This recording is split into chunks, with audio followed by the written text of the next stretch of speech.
Hey guys what's up. तो स्वागत है आपका एक नए वीडियो में। मैं हूं सम्राट चौधरी और आप देख रहे हैं मेरे चैनल इंडी वर्ल्ड एंटरटेनमेंट को। तो इस वीडियो में आपको पता चलेगा कि रशिया जो अपना SU-57 सोर्स कोड के साथ इंडिया को बेचना चाहता है, उसको लेके रशियन मीडिया और रशियन लोगों का क्या रिएक्शन है। बहुत सारे लोग बोल रहे हैं कि रशिया को भूल गया है कि भाई रशिया से आजकल वीडियो नहीं आते हैं। भूला नहीं हूँ भाई, बहुत सारे वीडियोस इवन कुछ दिन पहले भी आया था और रशिया से ऑब्वियसली मैं वीडियोस तो लाता ही हूँ। इनफैक्ट इंडी वर्ल्ड जो ये स्टार्टिंग था, जो बहुत पहले से इस चैनल को फॉलो कर रहे हैं उनको पता होगा कि ये पहले इस चैनल का नाम इंडी रूस एंटरटेनमेंट था, जहाँ पे इंडिया और रशिया से ही सिर्फ रशिया से जो मैं न्यूज़ कवर करता था और मुझे रशियन लैंग्वेज भी आता है तो मैं प्रॉपरली ट्रांसलेट भी कर पाता था। अभी तो मेरा टीम है जो कि बहुत लैंग्वेजेस भी ट्रांसलेट करते हैं। मैं जो लैंग्वेजेस मुझे नहीं भी पता है उसके लिए वो ट्रांसलेट करने के लिए भी अलग अलग लोग हैं, उस देशों के नेटिव स्पीकर्स हैं। But at that time Russia से ही मेरा स्टार्ट था, तो ऑब्वियसली स्पेशल रशिया में मैं बहुत साल तक रहा भी हूँ, तो एक स्पेशल फीलिंग्स तो है ही। बट ओवरऑल जब किसी देश की क्रिटिकल टेक्नोलॉजी दूसरे किसी देश को सेल किया जाता है, अभी अगर चाइना होता तब तो मतलब रशियंस आग बबूला हो जाता कि चाइना को इतने सारे क्रिटिकल टेक्नोलॉजीज शेयर कर रहा है रशिया, तो रशिया कभी करता भी नहीं है। बहुत सारे जो बहुत क्रिटिकल टेक्नोलॉजीज है वो चाइना से शेयर करता भी नहीं है रशिया। तो इंडिया को शेयर करने से और इंडिया को ये SU-57 सोर्स कोड के साथ बेचने से ओवरऑल मीडिया, रशिया की मीडिया और रशियन लोगों का क्या रिएक्शन है वो आपको इस वीडियो में पता चलेगा। मैं भी वीडियो देखा नहीं हूँ, तो आपके साथ ही देखूंगा और आपके साथ ही कमेंट्स का जो है मज़ा उठाएंगे। So let's start.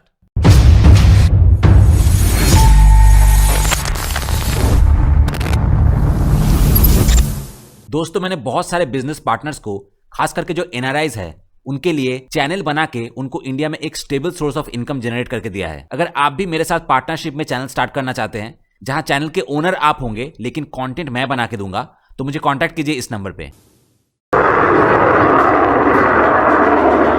В начале июня текущего года в России इस साल जून की शुरुआत में रूसी और विदेशी मीडिया में एक रिपोर्ट आई जिसमें भारत के लिए रूसी लड़ाकू विमान SU-57 को लेकर एक नया प्रस्ताव सामने आया। इस प्रस्ताव में रूस और भारत के बीच गहरी साझेदारी की बात की गई है, जिसमें इन विमानों का जॉइंट प्रोडक्शन और आगे खरीदारी की योजना है।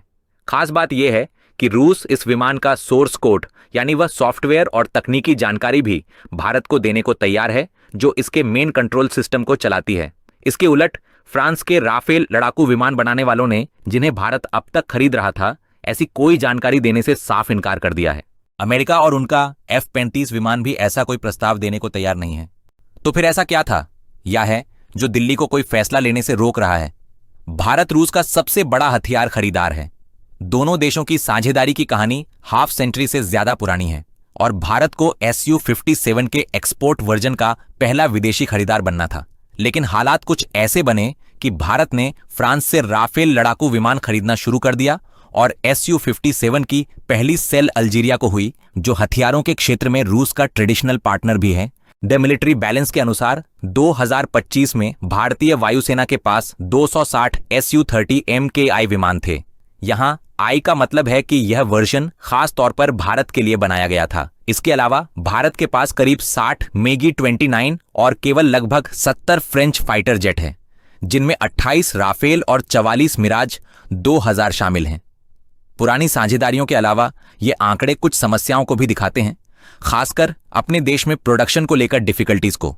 भारत चाहता है कि सब कुछ अपने ही देश में बने और ये बात मायने नहीं रखती कि भारत में असेंबल किया गया SU-30 MKI SU-30 SM के मुकाबले लगभग 2 गुना महंगा पड़ता है।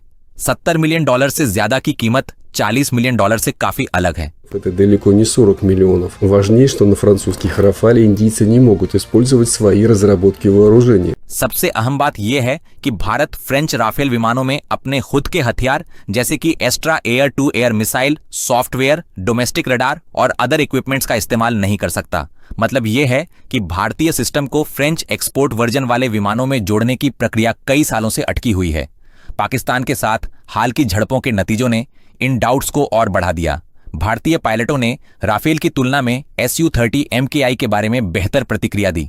इसके अलावा फ्रेंच फाइटर जेट्स की लागत लगभग $200 मिलियन आंकी गई है, जो SU-30M के एक से कई गुना ज्यादा है।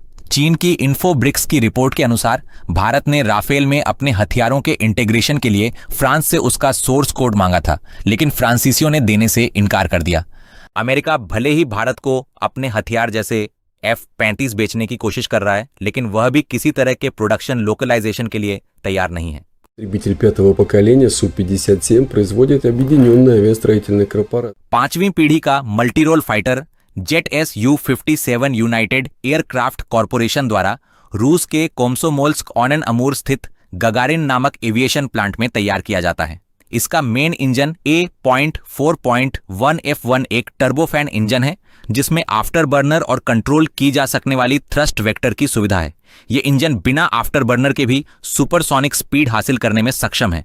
इसका सेकेंड स्टेज वाला इंजन, जिसे प्रोडक्ट 30 कहा जाता है, A.4.1F1 से ज्यादा एफिशिएंसी, थ्रस्ट और सर्विस लाइफ वाला है। इसमें फ्लैट नोजल की तकनीक है जो विमान की रडार पर पकड़ को कम करने में मदद करता है। Su-57 दुनिया का इकलौता 5th जनरेशन का लड़ाकू विमान है, जिसे युद्ध जैसी वास्तविक परिस्थितियों में परखा और इस्तेमाल किया गया है। इसकी सुपर मैन्यूवरबिलिटी, स्पीड, एडवांस्ड एवियोनिक्स और हथियार इसे बाकी विकल्पों के मुकाबले लगभग ज्यादा बेजोड़ बनाते हैं। इन्फो पब्लिकेशन का यह भी कहना है कि Su-57 में 3D gallium based active electronically scanning array AESA radar और भारत में विकसित किया गया ऑनबोर्ड कंप्यूटर होगा।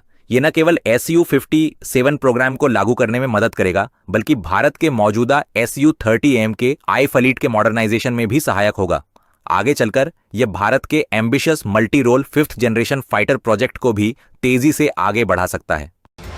Россия предлагает не просто увеличить долю локализации производства Су-57 в Индии, а расширить перечень узлов, производимых индийскими предприятиями. रूस न केवल भारत में Su-57 के लोकल प्रोडक्शन की हिस्सेदारी बढ़ाने का प्रस्ताव दे रहा है, बल्कि कॉमर्सेंट पब्लिकेशन के अनुसार भारतीय कंपनियों द्वारा स्वतंत्र रूप से बनाए जाने वाले पुर्जों की सूची को भी बढ़ाने की बात कर रहा है।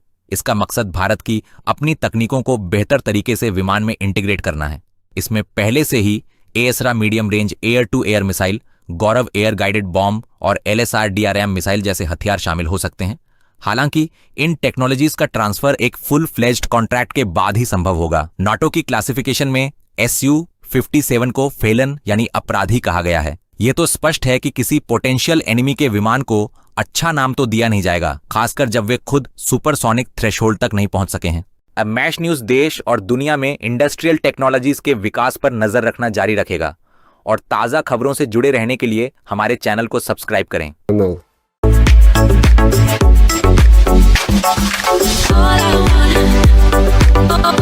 कमेंट्स में व्यचस्लाव कोजाचेंको ने लिखा है कि ऐसे देशों को हथियार देना और मिलिट्री टेक्नोलॉजीज ट्रांसफर करना मना होना चाहिए जिनकी आबादी 1 अरब 50 करोड़ के करीब है।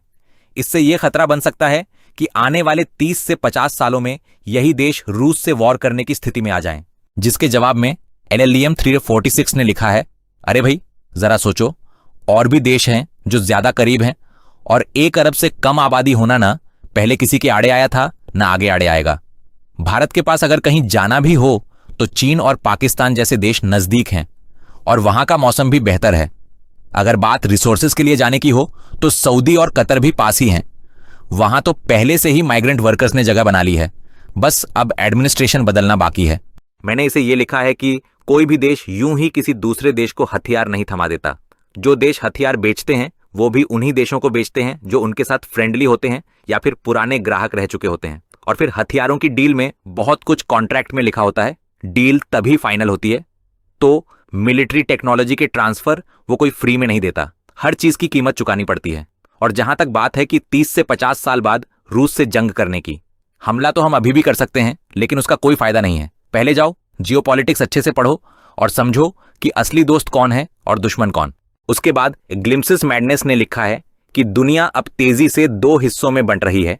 एक तरफ ब्रिटिश कॉमनवेल्थ वाले ग्लोबलिस्ट्स हैं और दूसरी तरफ वे जो इस रास्ते से सहमत नहीं हैं। भारत पहले समूह में कभी नहीं आ सकता। 1947 में ब्रिटेन द्वारा बनाए गए कॉमनवेल्थ का सदस्य होने के नाते और कश्मीरियों को खत्म कर देने का आरोप झेलने वाले भारत को यह इतिहास कभी भुलाने नहीं देगा कि उसकी जड़ें कहां से निकली हैं। उसके बाद इलिया ने लिखा है, कमेंट्स में जो बकबक चल रही है वो तो बड़ी भावुक है।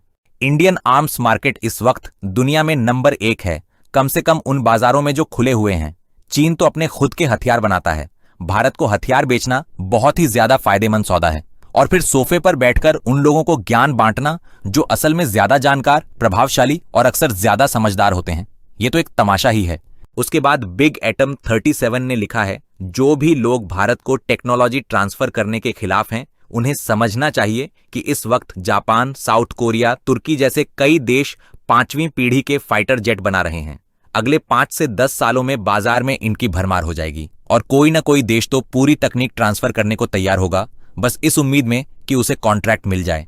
अगर हम अपनी तकनीक को लेकर ऐसे बैठ जाएंगे जैसे कोई कुत्ता भूसे पर बैठा हो, तो अंत में हम वही पैसा गंवाएंगे जिसे हम आगे की रिसर्च और डेवलपमेंट में लगा सकते थे। उसके बाद रूसिच 945 ने लिखा है कि भारतीय अपनी मिसाइलों का इस्तेमाल भी करना चाहते हैं। इसके लिए उन्हें SU-57 का सॉफ्टवेयर कोड चाहिए, तो झंडा पकड़ो और कर लो। इसमें कोई टेक्नोलॉजी ट्रांसफर नहीं है। इस बात से मैं भी सहमत हूं कि यह पूरी तरह से टेक्नोलॉजी ट्रांसफर नहीं है। यह सिर्फ सॉफ्टवेयर कोड और कुछ बेसिक तकनीकों की बात है जो बेची जा रही हैं, न कि जेट के ब्लूप्रिंट्स, मैन्युफैक्चरिंग टेक्नोलॉजी या इंजन की तकनीक जैसी अहम चीजें। अगर हम इस डील की तुलना अमेरिका के F-35 या फ्रांस के राफेल की डील से करें, तो यह भारत के लिए कहीं ज्यादा फायदेमंद डील लगती है। बस उम्मीद यही है कि भारत सरकार जरूरत और टेस्टिंग के हिसाब से ही सोच समझकर फैसला ले और सही चीज खरीदे। उसके बाद एलेक्सिम L5G ने लिखा है कि भारत इसे तभी खरीदेगा जब ये लड़ाई में किसी F-16 को मार गिराए। उसके बाद निकोलाई स्मिर्नोव ने लिखा है, मैं इन रोने धोने वालों से थक चुका हूं जो हर बात पर बस यही कहते हैं कि विमान बेच दिया गया, जबकि असल में हुआ सिर्फ इतना है कि हमने भारत को एक प्रस्ताव दिया है। उनके लिए सॉफ्टवेयर लिखा जाए और उन्हें उसका कोड दिया जाए, ताकि जैसे बाकी दुनिया करती है, भारत को भी ये डर न रहे कि कोई हाईटेक चीज कहीं से एक कमांड आने पर ईंट बन जाएगी। बस इतना ही। यहां बात IT की हो रही है, न कि विमान की तकनीकी दस्तावेजों की, ताकि भारत उदाहरण के तौर पर अपनी मिसाइलों को SU-57 से जोड़ सके और सॉफ्टवेयर उस नए इक्विपमेंट को पहचान कर उसके साथ दोस्ती कर ले, यानी तालमेल बैठा ले। फिर आप सब अचानक ऐसे क्यों बर्ताव कर रहे हैं जैसे किसी पिछड़े जमाने के किसान हो? जो मैं यहां पढ़ रहा हूं वो इस बात की मिसाल है कि समाज को किस तरह भटकाया जा सकता है अगर वो खुद भटकना चाहे। ऐसे ही झूठे किस्से बनते हैं, टेढ़ी सोच, गलतफहमी, और फिर उसके बाद आती है उदासीनता और बाकी सब। उसके बाद डूम 66 ने लिखा है, बिल्कुल सही बात है। रूसी वायुसेना के पास तो पहले ही ये विमान काफी संख्या में है। अब वक्त आ गया है कि फैक्ट्री को एक्सपोर्ट के काम में लगाया जाए ताकि वह खाली न बैठे। उसके बाद कोलिया 84 ने लिखा है कि Su-57 और अर्माटा को भारत को बेचने की कोशिशें काफी समय से चल रही हैं, लेकिन कोई खास सफलता नहीं मिली और हर बार कोशिश भी ऐसे होती है जैसे भारत USC की इच्छा पूरी करने ही वाला है, लेकिन हर बार नाकामी मिलती है। अब नई सोच की जरूरत है और USC के पुराने मैनेजमेंट को कबाड़ में फेंक देना चाहिए। SU-57 को पूरी तरह भारत के एयरक्राफ्ट कैरियर्स और ब्रह्मोस मिसाइल के लिए दोबारा डिजाइन करना चाहिए। भारत से मिग विमान वापस खरीदकर उन्हें मॉडर्नाइज किया जाना चाहिए। SU-30 को नए SU-57 से कंपैटिबल बनाया जाए और उसमें स्टेल्थ कैपेबिलिटी जोड़ी जाए। साथ ही जिरकॉन पर आधारित नई हाइपरसोनिक मिसाइलें भी तैयार की जाएं। कुल मिलाकर पूरी ताकत के साथ आगे बढ़ना चाहिए, जिसमें हमारी अपनी सेना को प्राथमिकता दी जाए और जो USC का पुराना नाकाम मैनेजमेंट है उसे बाहर का रास्ता दिखाया जाए। आखिर में टोनी राइमबेक ने लिखा है कि यह मत भूलिए कि पाका FA प्रोजेक्ट की शुरुआत रूस और भारत ने मिलकर की थी। बाद में भले ही भारत ने इससे अपने हाथ पीछे खींच लिए हों, लेकिन फिर भी भारत को इस लड़ाकू विमान से जुड़े कुछ अधिकार अब भी हासिल हैं। तो भारत ने ऐसा क्यों किया? क्यों भारत पहले PA के FA प्रोजेक्ट से जुड़ा और बाद में इससे पीछे हट गया? आइए जानते हैं। भारत और रूस ने PA के FA प्रोजेक्ट SGRVT-17 में साथ मिलकर काम शुरू किया, क्योंकि भारत को एक 5वीं पीढ़ी का स्टेल्थ फाइटर जेट चाहिए था जो अमेरिका के F-22 और F-35 जैसे विमानों की बराबरी कर सके। रूस के पास तकनीकी क्षमता थी और भारत इसमें निवेश करके टेक्नोलॉजी ट्रांसफर पाना चाहता था ताकि भविष्य में ऐसे एडवांस फाइटर जेट खुद बना सके। यह साझेदारी 2007 में शुरू हुई और भारत इसका जॉइंट प्रोडक्शन, मैन्युफैक्चरिंग और इस्तेमाल करना चाहता था, लेकिन कुछ वर्षों बाद भारत इस प्रोजेक्ट से बाहर हो गया। इसके पीछे कई कारण थे। विमान के डेवलपमेंट में लगातार देरी हो रही थी, रूस की ओर से स्टेल्थ तकनीक और एवियोनिक्स में वैसी परफॉर्मेंस नहीं मिल रही थी जैसी भारत चाहता था, टेक्नोलॉजी ट्रांसफर की शर्तें साफ नहीं थीं और लागत भी काफी बढ़ गई थी। भारत को लगने लगा कि उसे इतनी भारी कीमत चुकाने के बाद भी फुल कंट्रोल और एक्सपेक्टेड गेन नहीं मिलेगा। साथ ही भारत अब अपने indigenous 5th generation fighter project AMCA पर ज्यादा ध्यान देना चाहता है। इन्हीं कारणों से भारत ने यह प्रोजेक्ट छोड़ दिया और स्वतंत्र रास्ता अपनाया।